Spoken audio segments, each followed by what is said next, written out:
ಕೊಲ್ಲೂರು ಶ್ರೀ ಮೂಕಾಂಬಿಕಾ ದೇವಸ್ಥಾನದ ಆದಾಯ ರಾಜ್ಯ ಸರ್ಕಾರದ ಬೊಕ್ಕಸಕ್ಕೆ ಹೋಗಿದೆ ಎಂದು ಸಾಮಾಜಿಕ ಜಾಲತಾಣದಲ್ಲಿ ಹರಿದಾಡುತ್ತಿರುವ ಸುದ್ದಿಗೆ ಕೊಲ್ಲೂರು ಶ್ರೀ ಮೂಕಾಂಬಿಕಾ ದೇವಸ್ಥಾನದ ವ್ಯವಸ್ಥಾಪನಾ ಸಮಿತಿಯ ಅಧ್ಯಕ್ಷ ಕೆ ಬಾಬು ಶೆಟ್ಟಿ ಸ್ಪಷ್ಟನೆ ನೀಡಿದ್ದಾರೆ.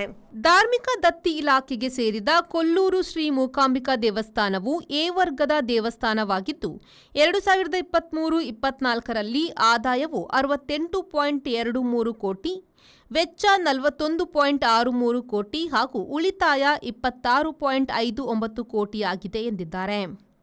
2024-25ರ ಆದಾಯವು 71.93 ಕೋಟಿ, ವೆಚ್ಚ 40.58 ಕೋಟಿ, ಉಳಿತಾಯ 31.35 ಕೋಟಿ ಇದೆ. ಕಳೆದ 2 ವರ್ಷಗಳಲ್ಲಿ ದೇವಳದ ಉಳಿತಾಯ 57.94 ಕೋಟಿಯಾಗಿದ್ದು, ಈ ಹಣವನ್ನು ದೇವಸ್ಥಾನದ ಹೆಸರಿನಲ್ಲಿ ರಾಷ್ಟ್ರೀಕೃತ ಬ್ಯಾಂಕಿನಲ್ಲಿ ನಿರಕ್ಕು ಠೇವಣಿಯಲ್ಲಿ ಇರಿಸಲಾಗಿದೆ. ಪ್ರಸ್ತುತ ದೇವಸ್ಥಾನದ ಹೆಸರಿನಲ್ಲಿ ನಿರಕ್ಕು ಠೇವಣಿಯಲ್ಲಿ ತೊಡಗಿಸಿದ ಮೊತ್ತ 212 ಕೋಟಿಯಾಗಿದೆ ಎಂದು ಹೇಳಿದ್ದಾರೆ. ದೇವಸ್ಥಾನದ ಆದಾಯದಿಂದ ದೇವಳದ ದೈನಂದಿನ ಖರ್ಚು, ವಾರ್ಷಿಕ ಜಾತ್ರೆ, ಅಭಿವೃದ್ಧಿ ಕೆಲಸ, ಸಿಬ್ಬಂದಿ ವೆಚ್ಚ, ಭಕ್ತಾದಿಗಳಿಗೆ ಉಚಿತ ಅನ್ನ ಸಂತರ್ಪಣೆ, ಭಕ್ತಾದಿಗಳ ಮೂಲ ಸೌಕರ್ಯ, ಗೋಶಾಲೆ ನಿರ್ವಹಣೆ, ದೇವಸ್ಥಾನಕ್ಕೆ ಸೇರಿದ 5 ಪ್ರೌಢಶಾಲೆ ಮತ್ತು 1 ಪದವಿ ಪೂರ್ವ ಕಾಲೇಜಿನಲ್ಲಿ ವ್ಯಾಸಂಗ ಮಾಡುತ್ತಿರುವ ಮಕ್ಕಳ ಉಚಿತ ಬಿಸಿಯೂಟ, ಪಠ್ಯಪುಸ್ತಕ, ಸಮವಸ್ತ್ರ ಇತ್ಯಾದಿಗಳ ವೆಚ್ಚಗಳನ್ನು ಭರಿಸಲಾಗುತ್ತಿದೆ ಎಂದು ತಿಳಿಸಿದ್ದಾರೆ. ಕೊಲ್ಲೂರು ಶ್ರೀ ಮೂಕಾಂಬಿಕಾ ದೇವಸ್ಥಾನದಲ್ಲಿ ನೂತನ ವ್ಯವಸ್ಥಾಪನಾ ಸಮಿತಿ ಆಡಳಿತಕ್ಕೆ ಬಂದು ಸುಮಾರು 8 ತಿಂಗಳಾಯಿತು.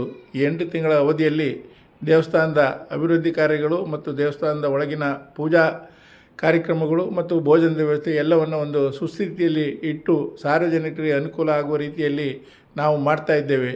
ಇತ್ತೀಚೆಗೆ ಸಾಮಾಜಿಕ ಜಾಲತಾಣದಲ್ಲಿ ಯಾರೋ ಒಬ್ಬರು ಕಿಡಿಗೇಡಿಗಳು ದೇವಸ್ಥಾನದ ಹಣವನ್ನು ಸರಿಯಾಗಿ ವಿನಿಯೋಗಿಸ್ತಾ ಇಲ್ಲ, ಅದನ್ನು ಸರ್ಕಾರಕ್ಕೆ ವಾಪಸ್ ಕೊಡ್ತಾ ಇದ್ದಾರೆ. 23, 24 ಮತ್ತು 24-25ನೇ ಸಾಲಿನಲ್ಲಿ ಸುಮಾರು 130 ಕೋಟಿ ಹಣ ಸಂಗ್ರಹ ಆಗಿದ್ದು, ಆ ಹಣವನ್ನು ಸರ್ಕಾರಕ್ಕೆ ಕೊಟ್ಟು ದೇವಸ್ಥಾನದ ಅಭಿವೃದ್ಧಿಯನ್ನು ಮಾಡ್ತಾ ಇರುವ ಅನ್ನುವ ಮಾತನ್ನು ಜಾಲತಾಣದಲ್ಲಿ ಬರಿತಾ ಇದ್ದಾರೆ. ಈ ಸಂದರ್ಭದಲ್ಲಿ ಇದಕ್ಕೆ ನಾನು ಸ್ಪಷ್ಟೀಕರಣ ಕೊಡಲಿಕ್ಕೆ ಬಯಸ್ತೇನೆ. ದೇವಸ್ಥಾನದಿಂದ 1 ರೂಪಾಯಿಯನ್ನು ಸರ್ಕಾರಕ್ಕೆ ಕೊಡಲಿಲ್ಲ. ದೇವಸ್ಥಾನದ ಆಡಳಿತ ವ್ಯವಸ್ಥೆಗೆ ಸಂಬಳ ಕೊಡುವಂಥದ್ದು ಅಥವಾ 6 ಹೈಸ್ಕೂಲು ಮತ್ತು 1 ಜೂನಿಯರ್ ಕಾಲೇಜಿನ ಸಂಬಳದ ವ್ಯವಸ್ಥೆ ಎಲ್ಲವನ್ನು ಖರ್ಚು ವೆಚ್ಚಗಳನ್ನು ನಿಭಾಯಿಸಿ ಈ 2 ವರ್ಷಗಳ ಅವಧಿಯಲ್ಲಿ ಉಳಿದಂಥ 53 ಕೋಟಿ ರೂಪಾಯಿಗಳಷ್ಟು ಅಂದಾಜು ಹಣವನ್ನು ವಿವಿಧ ಬ್ಯಾಂಕ್ಗಳಲ್ಲಿ ಡೆಪಾಸಿಟ್ ಇಡುವ ಮುಖಾಂತರ ದೇವಸ್ಥಾನದ ಹಣ ಭದ್ರವಾಗಿದೆ ಅನ್ನೋ ಮಾತನ್ನು ಈ ಸಂದರ್ಭದಲ್ಲಿ ಹೇಳಲಿಕ್ಕೆ ಬಯಸ್ತೇನೆ. ಅದೇ ರೀತಿಯಲ್ಲಿ ಮುಂದಿನ ದಿನಗಳಲ್ಲಿ ಇನ್ನು ಉಳಿದಂಥ ನಮ್ಮದು 2.5 ವರ್ಷಗಳ ಅವಧಿಯಲ್ಲಿ ಎಲ್ಲ ಕೆಲಸಗಳನ್ನು ಮಾಡುವ ಮುಖಾಂತರ ದೇವಸ್ಥಾನಕ್ಕೆ ಮತ್ತು ಸರ್ಕಾರಕ್ಕೆ ಒಂದು ಉತ್ತಮ ಹೆಸರು ಬರುವಂಥ ಕೆಲಸವನ್ನು ನಾವು ಮಾಡ್ತೇವೆ ಅನ್ನೋದನ್ನು ಈ ಸಂದರ್ಭದಲ್ಲಿ ಹೇಳಲಿಕ್ಕೆ ಬಯಸ್ತೇನೆ.